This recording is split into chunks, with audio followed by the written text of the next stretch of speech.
Hi there. Welcome to 5 dating tips for introverted intuitives. Whenever I say introverted intuitives, I'm talking about INTJ, INTP, INFJ, and INFP. Those are the introverted intuitives. I have 5 dating tips for those types because they really need it. Let's be real. And there's a couple of reasons they need it. Number one, they're introverted. Now, that in general gives you a slight disadvantage with dating because the likelihood of you finding someone to date is essentially a function of how social you are. I mean, let's be real. The more people you're around, the more networking that happens, organically or artificially. And so you just meet more people, and so the number of interactions goes up, and therefore the success rate of finding someone to date. For introverted intuitives, we're kind of weird. Let's be real about it. So here's the reason that introverted intuitives are weird. And I'm going to speak on behalf of all intuitives. This applies to the extroverted intuitives as well. In Myers-Briggs, there's 4 dichotomies, 4 letters for your personality type. And the second slot is either intuitive or sensing. So the rest of the letters are roughly 50-50 as far as distribution goes across the world. So extroverted, introvert, perceiving, judging, all that, roughly 50-50. For sensing and intuitive, the second slot, it's actually 80-20. So 80% of the world are sensing types and 20% are intuitive. The sensing types are going to think almost every time that intuitive types are very, very strange. And there's a reason for that. And it's because intuitive types don't live in the same reality as sensing types. The way they take in information is very different. It's almost like their inner world, and I'm not strictly referring to introversion right now, the way they experience the world is through abstract concepts, ideas, and patterns. They like to see the meaning behind things. The world is just a manifestation of the actual reality, which is concepts and patterns. And for sensing types, the world is as it is. They take in information via their senses. And so whenever a sensing type interacts with an intuitive type, at first they're going to think they're strange. Maybe quirky is a nicer way of saying it. After that, they're going to realize that they keep obsessing and going very deep into topics. That's going to be something that a lot of sensing types find abrasive. And not sandpaper abrasive, but it's just not their preference. They don't want to go super deep into every topic. They would rather jump from high-level topic to high-level topic and just keep it flowing that way. There's no right or wrong way to do it, but 80% of the world introverted intuitives is going to find you a little bit strange. And so don't take it personally whenever you start having a hard time with dating if that happens. It has nothing to do with you as a person. It's because you're kind of weird. Take solace in it, Be proud of it. I am. So what you need to do is you need to find the intuitives. That's another tip. That's actually the first step. Another intuitive.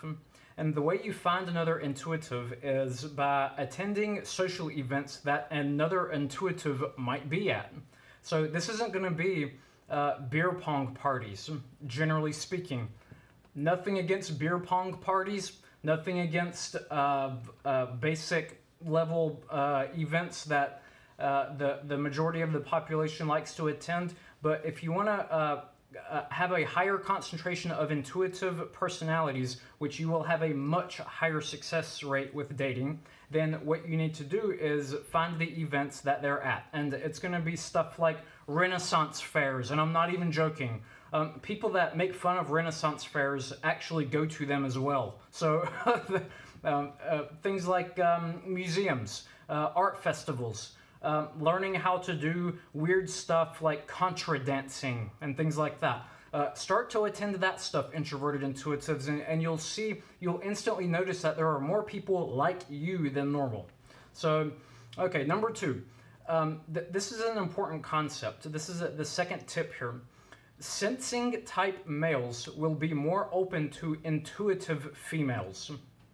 And the reason I say that is because males, and throw rotten vegetables at me if you will, because I'm getting ready to be biased on gender, males tend to be more attracted to looks than personality.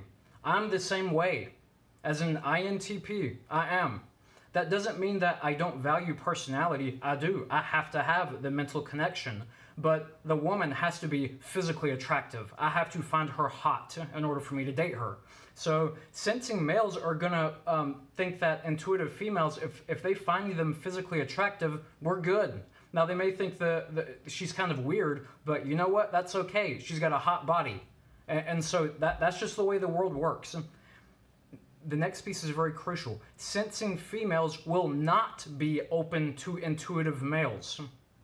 And the reason for that is because females traditionally, and I'm not making judgment as to whether this is societal influenced or biologically influenced, but females tend to want security, and they want to know that they're safe whenever they're around a man. So if a sensing female is approached by an intuitive male and he does his weird intuitive thing, especially the introverted intuitives, then they are not going to get that security vibe if they're a sensing type. They're not. They're going to think, that is something that I can't predict. He's weird. I don't want to be around a weird person. Don't take it personally. It's not personal. What it is that people like to be around what they know, what they expect. And a sensing type is not going to expect that. A sensing woman is not going to want to be around someone who talks about astrophysics and makes really dark jokes, especially not at first. So keep that in mind. So number 3, it's a numbers game. So this is very crucial. So in order to date as an introverted intuitive, you have to put yourself out there in volume. You've got to be more social. It's not easy. I understand. I am perhaps the most antisocial of all the types, INTP. But unless you want to be forever alone, and some INTJs would say that's okay, more than that probably. But unless you want to be forever alone, you have to get out there. You've got to. So the way you do this without it becoming a frustration is be more social, without the expectation of finding your life partner at every event. If you go into it thinking, I'm trying to find someone to date at every social interaction, you'll just build resentment within yourself and for dating and for socializing. No, think, I'm going to be more social in order to learn new things, meet new people. Maybe I'll find someone to date, maybe I won't, that's okay. That's how you have to do it, but you've got to increase the volume. And for introverted intuitives, that's not easy. I say that because with introverted sensing types, they're at least going to be able to participate in more of the conventional type social activities and get satisfaction from them that permeate throughout the world. Introverted intuitive types, we don't get that same satisfaction from a lot of the regular routine types of social activities that happen. We just don't.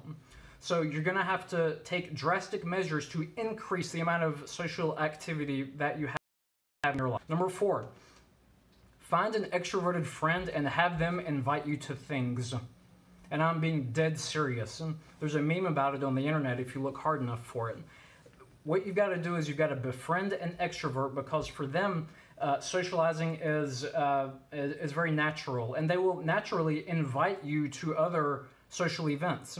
And what that means is that you won't have to put forth the effort and the energy expenditure of trying to find things to attend and the coordination and all of that. If you can befriend someone, and not to say that you're using them, even though you are, but find an extroverted friend that you actually get a lot of value from and you have a good friendship, and then tag along whenever they invite you.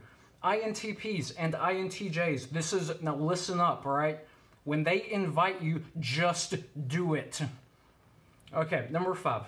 Don't forget to express how you're feeling on dates and in a relationship. Introverted intuitives, we are not good at coming out of our shell. And it can appear as if we're disinterested or not having a good time, or we can just come off as very hard to read. And so if you're dating, don't forget that to other people, especially sensing types, but to even other intuitives, we can't read each other very well. And it's because our world is deep down inside us, very deep. And so we actually, whenever we're experiencing new things and in a new relationship and around other people, we're very reserved, generally speaking. I can flip out whenever I see like a puppy or a cat or a kitten. But you understand what I'm saying. Don't forget to come out of your shell. It's very easy to be walking down the street holding hands with someone and just having the time of your life, and to the exterior perspective, you've got resting plain face going down the sidewalk acting like you're not having a good time. But inside you're like, wow, look at all this. Look at this beautiful person next to me. We get along so well. Isn't life grand? And no one else would ever know because you're so deep down. So make sure to express it. Force it if you have to. It's okay. Make it artificial. INTPs, artificiality is okay. Look at your partner and say, I like you. It's okay to do that. So, okay, that's 5 tips for dating as an introverted intuitive. If you hadn't done so, hit like and subscribe. That would help me out a lot. And I will take any suggestions you have with a grain of salt, but I will also incorporate them if they make logical sense. Thanks, y'all. This is the moment of time in which you can hit like and subscribe on the TV or on the computer or on your phone. Okay.